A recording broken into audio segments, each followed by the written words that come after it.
The world knew Sharon Osbourne as the fiery judge on The X Factor, the quick-witted matriarch from the Osbournes, and the relentless manager who helped keep heavy metal crown from slipping. For decades, she seemed unbreakable, strategist, protector, partner. She stood with Ozzy Osbourne through addiction, infidelity, illness, and reinvention. She endured cancer, scandal, and heartbreak and kept moving. Many believed Ozzy's passing would be the final cruel chapter in a life already written in fire. But at 72, another storm rose, and this one threatened to drain even the last bright embers from a woman who had defied fate more than once. Sharon. Rachel Arden entered a house where authority boomed louder than affection. Her father, Don Arden, was a formidable music impresario, respected, feared, and utterly consumed by business. Home felt more like a back office. Contracts on the table, raised voices in the hallway, and little space for tenderness. Then came the blow that never quite stopped echoing. At 6, Sharon's mother died in a car crash. Arguments fell silent. The house felt colder, bigger, emptier. Years later, she would say that no amount of power or money could replace what a child truly needs: safety, gentleness, the freedom to be soft. She learned early that survival demanded composure. Watching artists and executives orbit her father, she read rooms, kept her chin up, and memorized how power really worked. As a teenager in the late 1960s, loneliness became her second skin, and clashes with her father were inevitable. They would go years without speaking. But the furnace of that childhood produced steel. The scars never left, but they gave her an unflinching clarity. Love is fragile, power is ruthless, and comfort can vanish in a heartbeat. At 27, raised inside a dynasty, yet unwilling to be defined by it, Sharon met a man the industry had already dismissed. John Michael Ozzy Osbourne, 31, newly out of Black Sabbath, unsteady from addiction and exhaustion, was being laughed off as yesterday's story. Where others saw a wreck, she saw a wounded giant, and she recognized pieces of her own battle in him. Choosing Ozzy was not just business. It was a decision that split her life in two. Her father called it betrayal. She called it love. Choosing Ozzy meant losing my family. She would later admit she was cut off, inheritance gone, safety net removed, but she'd made her choice, and she never looked back. Money was scarce, reputation was in tatters. Some nights she sat in anonymous hotel rooms, staring at unpaid bills, praying he would survive long enough to get on stage.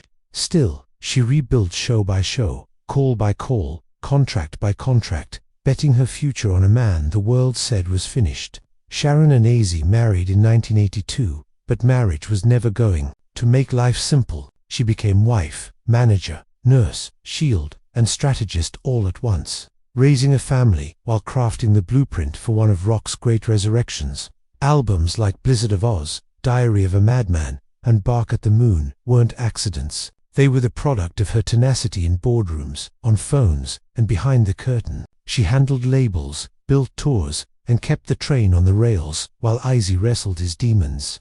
The title Prince of Darkness was branding, yes, but it was also a story of survival. She refused to let end in disgrace. The cost was immense. After encores came ambulances. After roaring crowds came quiet rooms where she counted pills and measured out hope. She celebrated the wins, fielded the ridicule, and slogged through the bills. People saw Prochniks, she saw therapy schedules, and for drips. And yet, by the end of the 1990s, Ozzy wasn't just surviving. He was legendary again. In 1996, she built Ozfest, a juggernaut that offered a stage to artists others ignored. Ruthless, maybe. Brilliant, absolutely. Mostly, it was proof that a woman could hold up an empire and a family at the same time. When the Osbournes hit in 2002, it became a cultural earthquake. For viewers, it was hilarious chaos. For Sharon, it was a double-edged sword. Opening the front door to the world brought fame and stripped away privacy. Arguments became episodes. Tenderness became content. The laughs were real, but so were the scars. Television loved her candor. Soon she joined judging panels on the X Factor UK and America's Got Talent. She wrote a best-selling memoir. Then came daytime and a long run on the talk. The same honesty that made her beloved also made her a lightning rod. In 2021, at 68, a heated on-air exchange ignited a storm. Overnight, she went from trusted matriarch to public villain. Contracts evaporated, threats piled up. "I thought my life was over," she said later, voice unsteady, but she refused to live, defined by shame. She walked away with her head up and said simply, "You either live in shame or you live in truth. I chose truth." In 2002, at 50, she heard the words, "No one wants colon cancer." Chemotherapy hollowed her out, hair on the pillow, bones aching, breath thin. But she still showed up, still cracked jokes, still filmed. The public saw a sparkle. Her family saw a woman praying not to leave her children motherless like she had been. Then December 2003 hit like a hammer. Ozzy's near-fatal TV crash left him broken and bruised. Sharon, frail from chemo, planted herself at his bedside. "You're not leaving me," she whispered. At the same time, the family was fracturing under addiction. Jack spiraling, Kelly struggling. Sharon made the late-night calls to rehab centers, with a voice that could barely rise above a whisper. The show delivered ratings real life demanded. A warrior because of her genetic risk, doctors warned that cancer could return. In 2012, at 60, Sharon chose a preventive double mastectomy. "Didn't do it to look different," she said. "I did it to stay alive." The operation was brutal, recovery slow. She was honest about cosmetic decisions she regretted and frank about the toll medications took. Weight falling off, face unfamiliar. Tabloids turned her body into sport. Sharon turned it into testimony. Scars are not shame, they are proof. The deepest cut didn't come from disease, it came from betrayal. In 2016, Sharon learned of Ozzy's infidelity. She walked out. For the first time in decades, she allowed the world to see her broken. The separation was brief, but suffocating. Ozzy confessed, horrified at what he'd risked. Staying wasn't weakness, she insisted. Walking back into the fire with conditions and truth required more courage than running. Therapy began. With time they rebuilt, scarred but standing. There was a night that frightened them both. A night when illness, addiction, and rage nearly tipped into tragedy. Sirens painted the walls red and blue, and the distance from love to danger became terrifyingly thin.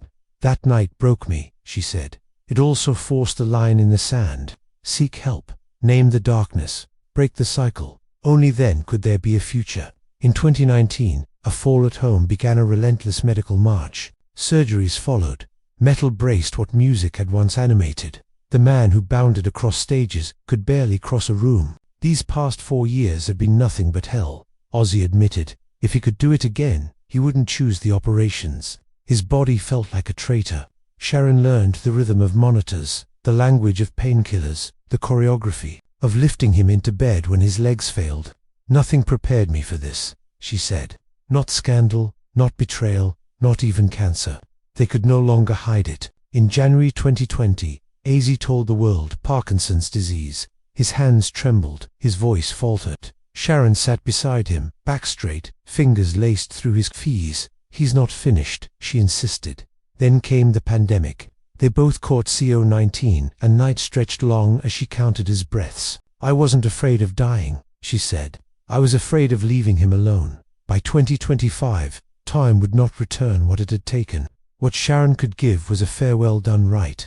On July 5, 2025, in Birmingham, the city where it all began, Ozzy took the stage for one final time. Sharon arranged doctors, security, and absolute silence around the plan. It wasn't a show, it was a rite. He stepped out, frail in frame, but crowned in defiance, and sang. The voice cracked and burned. Every note was a reckoning. In the wings, Sharon clasped her hands until her knuckles blanched. "Just let him finish," she breathed. When the last chord fell, the crowd roared, not only for the performance, but for the man and for the woman who had made it possible. It felt like a coronation and a funeral all at once. The end did not scream. It sighed. In the early hours of July 22, 2025, Ozzy's breathing slowed. Sharon never let go of his hand.